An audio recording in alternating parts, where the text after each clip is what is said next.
So I'm going to leave that, and I'm probably going to post this link a few more times. So today's client chat is dedicated to the question that I posted a few times on my Instagram stories, which is, what does healthy eating mean to you? So this technically wasn't a client that asked this question, but it was a friend who said that he wanted to start eating better, eating more healthy. And he made this comment like it was going to suck. Like, he's like, I want to start eating healthier, but it's going to suck. Like, I'm not even looking forward to it. And it got me thinking that a lot of people might have that mentality that eating healthy or eating better is not only expensive, it's just plain flat out nasty. And that is not the case at all. Obviously, we all know that. And so I think some of us just don't know really where to start with eating healthy. And we think that we have to like do this whole entire overhaul of our diet and throw out all like the potato chips and cookies and everything and start eating, oatmeal and fruit. And that's not necessarily the case. Yes, you should start to eat more of those types of foods, but you don't have to give up the foods that you already like. A lot of people in the healthcare field or in nutrition and dietetics, we call it all foods can fit and intuitive eating. And intuitive eating is more or less portion control. And all foods can fit means that you can have the foods that you like in moderation. Just make sure that you're getting the foods that you also need to fuel your body and to give you the energy and antioxidants and all the proteins and macros and stuff that you need. So I made a very short list, and I don't even have it up anymore. Get it together, Thea. Of things that you can try to start eating more healthy that doesn't necessarily overhaul the diet or the lifestyle that you already lead. So I'm just going to read off some of the things that I have. So you have we love fried chicken. I love fried chicken. So instead of frying chicken, you can do non-breaded baked chicken. So you're not deep frying in oil, and it's not breaded. So you're not having that extra fried carb on there as well. Getting a sandwich from Panera, Subway, or whatever with extra vegetables on it. You can still have the meats and everything, but just slap on some tomatoes, some lettuce, some extra onions, and you're getting an extra serving of vegetables that way.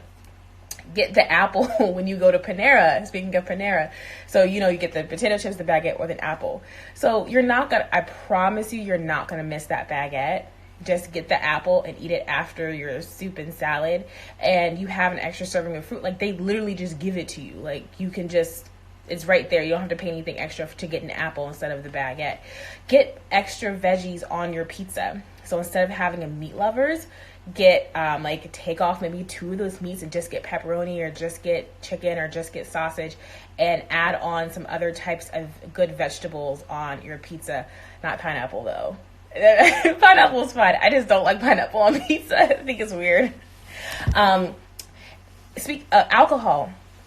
So you can still go out and have fun with your friends and everything, but maybe try with every alcoholic beverage that you have, make sure that you have a glass of water directly following after that, and before you get your next glass of whatever, Jack and Coke or wine or whatever. So number one, that will help slow down the amount of alcohol that you're consuming. It'll keep you hydrated, and it'll cut down the amount of calories that you're getting because you're filling up your guts with water instead of more wine. Don't snack out of the bag. This leads me into the portion control, and I did an Instagram story about portion control the other day. I'm actually going to upload that onto YouTube, that little snippet. And I'm going to let you guys know where it is so you guys can watch it whenever you want to. But portion control, take a handful of whatever, if it's popcorn, if it's potato chips, if it's Cheez-Its, I don't know. Take a handful out of the bag, put it on a paper towel or a plate, and then put the bag away. And doing that stops you from mindless snacking. So we've all been there where we just snack, and then before we know it, we're at the bottom of the bag. Doing something like that will cut down on the volume of snacks that you're getting. Now, if you want to go back and get another handful of potato chips, fine. But most of us, when we're sitting down and watching Netflix or watching TV or whatever, after we've had that one handful, number one, we're pretty satisfied. And two, if you're like me, I'm I don't even feel like getting back up and getting that second serving of potato chips or whatever it is. So I just sit there, and then after a while, I don't even think about it. So that's kind of where that is coming from. eat the rainbow. So we've all heard of eating the rainbow, eating the different colors of foods. And it's not as difficult as you might think that it is. So, okay, so I have some colors. So orange, you can obviously eat an orange, or those orange and yellow peppers. Those are kind of like that orange color. Yellow, lemon, or squash. Purple and blue are kind of like the berries. So blueberries, blackberries, strawberries, whatever. Purple and blue kind of go in both of those. Red, tomatoes, cherries. You know, there's so many different fruits that are red. And beets. Beets are red. Green, we all know green. Like, don't even worry, you know, spinach, whatever, cucumbers, you got green going on. And white too. Don't forget about the white. And those are your onions and your garlics. They actually have really good micronutrients in there to fuel your body. So just from that list, I can make a squash, tomato, kind of like stir fry with some onion and garlic in it and some spinach. And make me a very good and healthy, hearty dinner. And I can put some chicken in there, and that'll be a good stir fry. And then for orange, I can either add in a pepper in there, or I can have an orange as a snack. For my purple and blue, I can have some berries with my morning breakfast, or put it in a smoothie, or have it on the side from my cereal. So the whole entire day, super simple. I've eaten the colors of the rainbow, and it wasn't even that hard. I just made a chicken and veggie stir fry and added some berries to my morning's cereal. Like, that's literally all you have to do. And I know I make it sound a lot easier than it actually is sometimes, but if you just take a second to just like think like, okay, do I have, like, just write it down real quick. Okay, do I have everything? Like, what did I eat today? Just make sure that you have different colors in your diet, and you'll be just fine. So getting off of that, listening to your hunger and full signals. We all know when we get to the point where we're stuffed. And sometimes we still eat what's on our plate. Some of us have been trained to eat what is on our plate. Sometimes we feel like we have to finish it because we paid for it. You don't have to finish it just because you paid for it. Like, we're all adults. Like, we don't have our parents like over our shoulder telling us that we have to eat our food, or else we're not going to get dessert or something. It's okay to leave food on your plate. It's okay to say like, yo, I'm full, I can't eat this right now, and take it home or give it to a friend or something. Like, it's fine.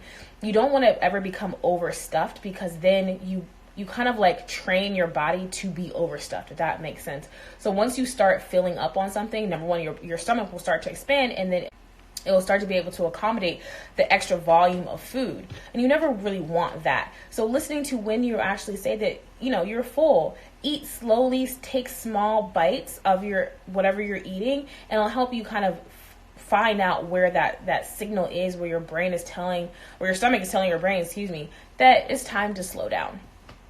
Last but not least, stop putting salt and cheese on everything.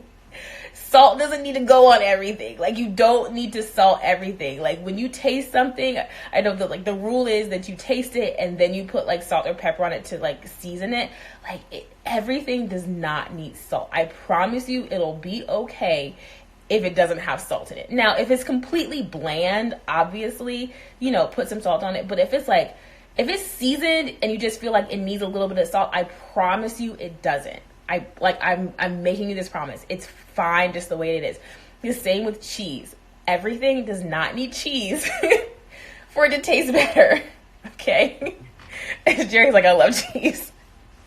You don't need cheese on everything. Just scale it back. Like, you can, like, say if you put cheese on your veggies to make them taste better, because some veggies, are just bitter, and some people don't like them. I get that.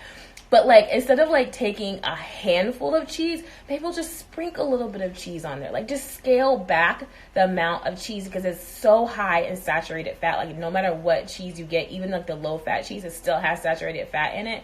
And that's going to, fat has a highest calorie per gram of any of the macros, fat wise. So if you kind of scale back on the amount of cheese that you're getting, you're going to scale back on the amount of calories that you're getting. And if you're on a weight loss journey, that might be the difference between you staying the weight that you are and losing like a half a pound every week. So just kind of like putting that into perspective. You don't have to give up cheese. I'm just saying you don't have to put it on everything. That's all I'm saying.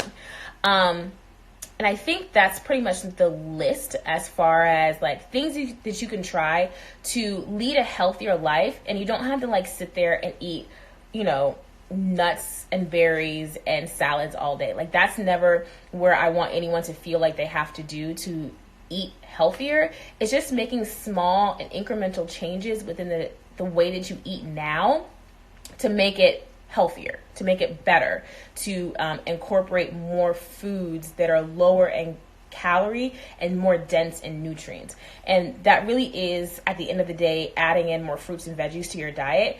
And it doesn't have to be where you're having a bland salad and snacking on apples every day. Like that doesn't have to be what it is. It's kind of just putting in little pockets, little nuggets of those healthy bits into the life that you already lead. That's it. So I know the link is still up there. So I put a link to my coffee and coaching. So I do this thing called Coffee and Coaching, which is an hour-long session where you can literally ask me any fitness or nutrition questions that you have. It can be from this live. It could be from any of my posts.